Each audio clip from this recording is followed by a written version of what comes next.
Kanti IFEDUSA isichithile isicelo seCOSATU sokusebenzisa imali esesikhwameni sempesheni yezisebenzi zikahulumeni ukutakula iEskom ezinkingeni zemali.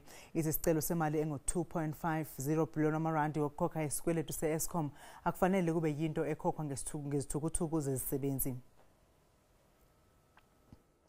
IFEDUSA ithi yakweseka ukuhlelwa kabusha kweEskom kanti ukufakwa kwayo ngaphansi kwabatakuli bamabhizinisi kuzoqinisekisa ukuthi isu lokuguqulwa kwayo liyasebenza. Ithi lokho kuzokuba isiqiniseko sokuthi kuyagwemeka ukugxambukela kwezombusazwe ekusebenzeni kwale nkampani nasekuphathweni kwayo. Esinye seziphakamiso zeFEDUSA ukuthi uhulumeni kufanele aboleke iEskom isizumbulu semali ukuyitakula kulezi zikweletu evele kuzo ngekhanda.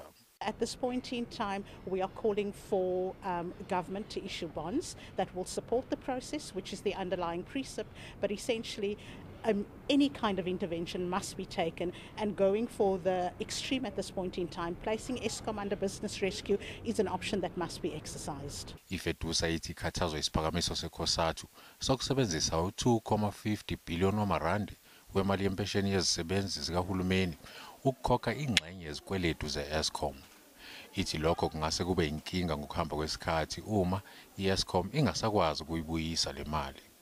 ICOSATU ithi kufanele uhulumeni anikeze iEskom imali inqobo nje uma ezozibophezela ekutheni akuzodilizwa zisebenzi nokuthi iEskom ngeke ithengiswe. What we are saying as FEDUSA in particular when it comes to the PIC and the GEPF, we have already extended via the GEPF to the tune of 85 billion. So this cannot be used as the only possible source of income to secure any state-owned enterprise. Irandi libhekene nencindezi njengamanje kepha sekuyobonakala seqoqwa-ke ukuthi uhulumeni uzowuthatha yini lo 2.50 billion wamarandi emalini yempesheni yezisebenzi ukuze ayotakula ngayo iEskom ezikweletini.